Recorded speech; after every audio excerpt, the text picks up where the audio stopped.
প্রিয় শিক্ষার্থী বন্ধুরা, আসসালামু আলাইকুম। যারা এবার 2022 সালে এসএসসি পরীক্ষায় অংশগ্রহণ করেছেন, তাদের কৃষি শিক্ষা বিষয়ের ব্যবহারিক পরীক্ষা ইতিমধ্যে শুরু হয়ে গেছে। যাদের ব্যবহারিক পরীক্ষার বিষয় নিয়ে তেমন একটা ধারণা নেই, তাদের উদ্দেশ্যে আমি কিছু বিষয়ে আলোকপাত করব, আপনাদের অনেক উপকার আসবে। চলুন তাহলে ভিডিওটা শুরু করা যাক। এই যে ব্যবহারিক পরীক্ষার বিষয়ের একটা ক্যাটালগ দেখতে পাচ্ছেন, যেটা ব্যবহারিক গাইড কৃষি শিক্ষা বিষয়ের। যারা দোকান থেকে এরকম একটি ব্যবহারিক খাতা ক্রয় করেছেন, তাদের প্রত্যেককে এরকম একটি কৃষি শিক্ষা ব্যবহারিক গাইড দিবে। এই গাইডের মধ্যে অনেক কিছু বিষয় রয়েছে, আর যাদের কাছে এই গাইডটা নেই, তারা হয়তো এখানে কি কি করণীয় বিষয় সেটা সম্পর্কে তেমন একটা অবগত নয়। তাই আমি তাদের উদ্দেশ্যে এই বিষয়গুলো আলোকপাত করব। পরীক্ষা বিষয়ের আপনাদের পূর্ণমান হচ্ছে 25, সময় থাকবে 2 ঘন্টা। এখানে যে কোনো একটি পরীক্ষণ সম্পন্ন করতে হবে। আপনারা 15 নম্বর পাবেন সেটার জন্য, এবং ব্যবহারিক খাতার জন্য 5 নম্বর, আর মৌখিক পরীক্ষা 5 নম্বর, টোটাল 25 নম্বর। এই মার্ক ডিস্ট্রিবিউশনে আপনাদের ব্যবহারিক পরীক্ষাটি হবে। ব্যবহারিক পরীক্ষার জন্য এই প্রশ্নের উপর ভিত্তি করেই আপনাদের ব্যবহারিক পরীক্ষাটি হবে। এখানে 60টি প্রশ্ন রয়েছে। বিগত সালগুলোতে 10টি প্রশ্ন ছিল, এবার দেওয়া হয়েছে 60টি। এই যে এখানে এই 7টি প্রশ্নের মধ্যে আপনি যে কোনো একটি প্রশ্নে অ্যান্সার করবেন, সেখানে আপনি 15 নম্বর পাবেন। আর হচ্ছে ব্যবহারিক খাতার জন্য 5 নম্বর, আর মৌখিক পরীক্ষার জন্য 5 নম্বর, টোটাল 25 নম্বর। এই যে এই প্রশ্নটি হচ্ছে 2020 সালের প্রশ্ন। এখানে 10টি প্রশ্ন রয়েছে, একই রকম ব্যবহারিক খাতায় 5, মৌখিক পরীক্ষায় 5। আপনাদের উদ্দেশ্যে একটি কথা বলতে চাই, আপনারা অবশ্যই ক্লাস টিচারের সাথে সুসম্পর্ক বজায় রাখবেন, এবং ক্লাস টিচার যেভাবে নির্দেশনা দেয় সেভাবেই আপনারা অনুসরণ করে কাজ করবেন। তাহলে আপনি সম্পূর্ণ 25 নাম্বারেই পেয়ে যাবেন। এখানে দেখতে পাচ্ছেন মৌখিক পরীক্ষার জন্য শিক্ষার্থীর কিছু করণীয় বিষয় রয়েছে। এই বিষয়গুলো যারা হয়তো বইটি পেয়েছেন তারা অনেকেই পড়েছেন, আর যারা পড়েননি বা যাদের কাছে বইটি নেই, অথবা যাদের কাছে বইটি আছে তারা পড়েননি, তারা আমার কথাগুলো শুনুন, তাহলে আপনার পড়া হয়ে যাবে। মৌখিক পরীক্ষার জন্য শিক্ষার্থীর করণীয় বিষয়সমূহ: 1 নম্বরে রয়েছে নির্দিষ্ট তারিখে নির্ধারিত সময়ের 30 মিনিট পূর্বে স্কুলের নির্ধারিত ইউনিফর্ম পরা, অন্যথায় মার্জিত ড্রেস পরিধান করে কৃষি শিক্ষা বিভাগে উপস্থিত হতে হবে। অর্থাৎ আপনার যেখানে আপনার পরীক্ষার হল পড়বে সেখানে আপনাকে উপস্থিত হতে হবে। 2 নম্বরে রয়েছে ভাইবা বোর্ডে কল পেলে পরীক্ষার কক্ষে প্রবেশের সময় অনুমতি নিয়ে প্রবেশ করতে হবে। উল্লেখ্য কক্ষে প্রবেশের সময় স্মাইলিং পেজ নিয়ে প্রবেশ করার চেষ্টা করতে হবে।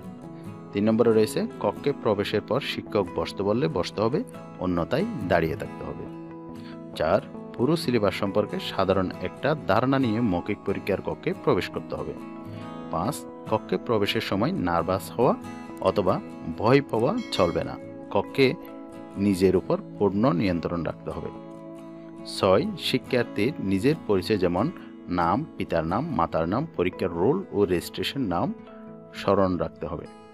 7, মৌখিক পরীক্ষার সময় প্রয়োজনীয় কাগজপত্র যেমন প্রবেশপত্র, রেজিস্ট্রেশন কার্ড, কলম ইত্যাদি একটি সুন্দর ফাইল করে কক্ষে নিয়ে আসতে হবে।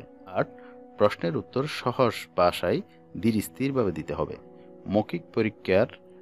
মৌখিক পরীক্ষায় কোনো প্রশ্ন না পারলে নার্ভাস হওয়া বা ভয় পাওয়ার প্রয়োজন নেই। সেক্ষেত্রে সরি বা দুঃখিত অথবা স্যার ম্যাডাম দুঃখিত এই মুহূর্তে মনে পড়ছে না বলতে হবে।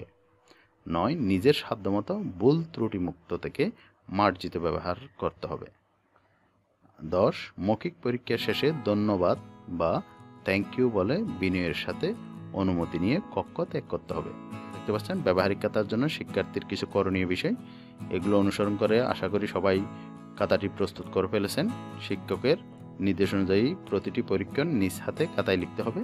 কার্ডে যথাযথ চিত্র দিতে হবে। প্রতিটি পরীক্ষণের নাম, তারিখ, তথ্য, পরীক্ষণ পদ্ধতি, অঙ্কন, পর্যবেক্ষণ, প্রতিবেদন, ফলাফল উপস্থাপন ধাপে ধাপে বর্ণনা করতে হবে। এগুলো আপনারা পড়ে নেবেন।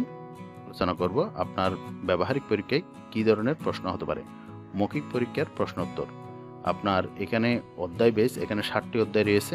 7টি অধ্যায়ের মধ্যে প্রত্যেকটা অধ্যায়ের জন্য কিছু প্রশ্ন বরাদ্দ করা হয়েছে। এই প্রশ্নগুলো যদি আপনি ভালোভাবে শিখে যান, তাহলে আপনার মৌখিক পরীক্ষায় কোনো প্রশ্নে আটকে যাবেন না। ফলে আপনার ওখানে 5 মার্ক পাবেন। মৌখিক পরীক্ষায় যে 5 মার্ক রয়েছে সেই 5 মার্ক পুরোটাই আপনি পেয়ে যাবেন। ফলে আপনার A+ পাওয়ার পসিবিলিটি বেড়ে যাবে। এখানে দেখতে পাচ্ছেন প্রথম অধ্যায় কৃষি প্রযুক্তি। মাটি কাকে বলে 1 নম্বর প্রশ্নে রয়েছে। 2 রয়েছে কোন ধরনের মাটি পাট চাষের জন্য বিশেষ উপযোগী। এই ধরনের প্রশ্নগুলো আপনারা পড়ে নেবেন। এই ভিডিওটা পজ করে করে প্রশ্নগুলো পড়ে নেবেন। আমি এগুলো আপনাদেরকে দেখিয়ে দিচ্ছি। এগুলো আমি যদি বলতে যাই তাহলে ভিডিওটা অনেক লং হয়ে যাবে। এখানে দেখতে পাচ্ছেন 2য় অধ্যায় কৃষি উপকরণ। উদ্ভিদ তাত্ত্বিক বীজ কি? বংশ বিস্তারক উপকরণ কি? এই ধরনের কিছু প্রশ্ন, 29টি প্রশ্ন দেখা যাচ্ছে এখানে। কৃষি ও জলবায়ু এই বিষয়ের উপর 22টি প্রশ্ন করা হয়েছে এবং 4র্থ অধ্যায়ে দেখতে পাচ্ছেন কৃষিজ উৎপাদন।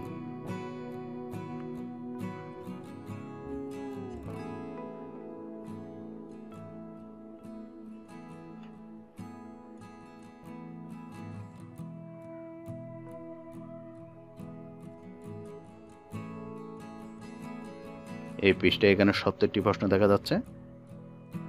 এগুলো পড়ে নেবেন। ভালোভাবে প্রিপারেশন নিয়ে গেলে হয়তো আপনি ব্যবহারিক মার্কগুলো সম্পূর্ণ পেয়ে যাবেন। 5ম অধ্যায় বনায়ন। বাংলাদেশের কোন বনে সাপালিশ, তেলসুর, গামার ইত্যাদি উদ্ভিদ পাওয়া যায়? পাহাড়ি বন। বিখ্যাত রয়্যাল বেঙ্গল টাইগার কোন বনে বাস করে? ম্যানগ্রোভ বনে। এই ধরনের প্রশ্নগুলো আপনাকে করা হবে। আপনি প্রশ্নগুলোর সঠিক উত্তর দিতে পারবেন, তবে আপনার মনের মধ্যে সাহস রাখতে হবে।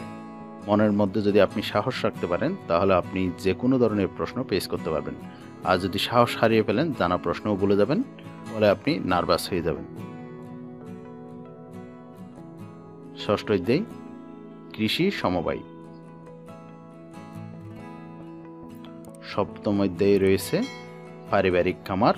কিসের উপর ভিত্তি করে খামার বাণিজ্যিক ও পারিবারিক হয়ে থাকে? আকারের উপর। এভাবে রয়েছে 15টি প্রশ্ন। এই 15টি প্রশ্ন আপনি ভালোভাবে পড়ে নেবেন। এখানে আমি যে প্রশ্নগুলো দেখিয়েছি এই প্রশ্নগুলো ভালোভাবে পড়ে নিলে আপনি সম্পূর্ণ মার্ক পেয়ে যাওয়ার পসিবিলিটি বেশি। এইরকম ইনফরমেটিভ ভিডিও আপনি যদি নিয়মিত পেতে চান তাহলে আমাদের চ্যানেলটি সাবস্ক্রাইব করে রাখুন। আর ভিডিওটি ভালো লাগলে ভিডিওতে একটি লাইক দিয়ে রাখুন। আসসালামু আলাইকুম রহমতুল্লাহ।